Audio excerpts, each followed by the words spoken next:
આપ જોઈ રહ્યા છો વડોદરા 24 ન્યૂઝ ચેનલ। હવે જોઈએ અગત્યના સમાચાર। ચૂંટણીને લોક આંદોલનનો હથિયાર બનાવો, કોમરેડ તપન દાસગુપ્તા। MSUCIC ગુજરાત રાજ્ય સાંગઠનિક કમિટી વડોદરા દ્વારા જ્યારે લોકસભાની ચૂંટણીની તારીખો જાહેર થઈ ગઈ છે ત્યારે જનતાના પ્રશ્નો જેવા કે મોંઘવારી, બેરોજગારી, શિક્ષણ, આરોગ્યનું વેપારીકરણ, મહિલાઓ પર વધતા જતા દુષ્કર્મના બનાવો, રાજ્ય અને દેશમાં વધતો જતો ડ્રગ્સનો કારોબાર, વધતી જતી આત્મહત્યા, આ બધા પ્રજાના પ્રશ્નોને વાચા આપવા હવે પ્રજાએ જાગૃત થવાની જરૂર છે અને તેથી જ યોગ્ય ઉમેદવારને જીતાડીને લોકસભામાં મોકલવા આહવાન કર્યું હતું, જેથી પ્રજાની સમસ્યાનો ઉકેલ આવે અને લોકો દ્વારા લોકો વડે અને લોકોના શાસનને પુનઃ રીતે ઉજાગર કરી શકાય। લોકસભાની ચૂંટણીમાં પડઘમ વાગી રહ્યા છે। ચૂંટણીને તારીખો પણ જાહેર થઈ ગયા છે।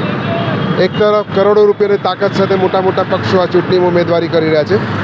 આ ઇલેક્ટ્રોલ બોન્ડમાં એ સાફ થઈ ગયા છે। આ કરોડો રૂપિયા, અબજો રૂપિયા જે ઉદ્યોગપતિઓ આપતા હોય છે અને એમાં જે પણ પક્ષ જ્યારે સત્તામાં આવે છે આ બધા પક્ષોમાંથી એ આ મોટા મોટા ઉદ્યોગપતિઓના હિત રક્ષણ માટે ચૂંટણીમાં લડતા હોય ત્યારે SUCI કમ્યુનિસ્ટ પક્ષ વતી અમે જે ચૂંટણીમાં ઉમેદવારી કરી રહ્યા છે સમગ્ર દેશમાંથી 151 સીટમાં અમે લોકોના પ્રશ્ન ઉજાગર થાય, લોકોના મુદ્દાઓ સામે આવે, ખાસ કરીને મોંઘવારીના પ્રશ્ન, બેરોજગારીના પ્રશ્ન, શિક્ષણ, આરોગ્યના પ્રશ્ન, આ તમામ પ્રશ્ન જેમાંથી લોકોને હંફાવી રહ્યા છે। કોન્ટ્રાક્ટ પ્રથા, આજે 12 કલાક મજૂરી કરવા પડે, 12 કલાક મજૂરી કર્યા પછી પણ 10-12 હજાર રૂપિયા પગાર મળે, એમાં ઘર ચાલતું નથી।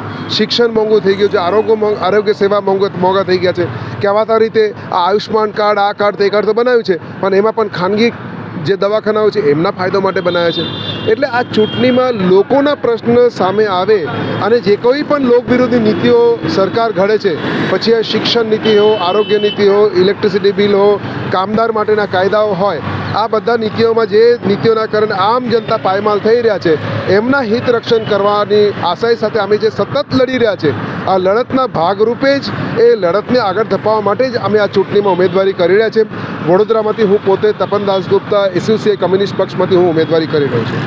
આપ જાણો છો કે અમે સતત કોઈ પણ કાર્ય હોય, પછી લોક આંદોલનની વાત હોય, રાહત કાર્ય હોય, નેતાજી સુભાષ બોઝ કે ભગતસિંહની ઉજવણીનો કાર્યક્રમ હોય, અમે લોકફાળાથી કરતા હોઈએ છીએ અને આ ચૂંટણીમાં પણ અમે લોકો પાસેથી, આમ જનતા પાસેથી રૂપિયો ઉઘરાવીને આ ચૂંટણીમાં અમારું જે ડિપોઝિટ છે અને અન્ય ખર્ચો જે છે એ પૈસા એમાંથી લોકો પાસેથી ઉઘરાવીને અમે કરી રહ્યા છે।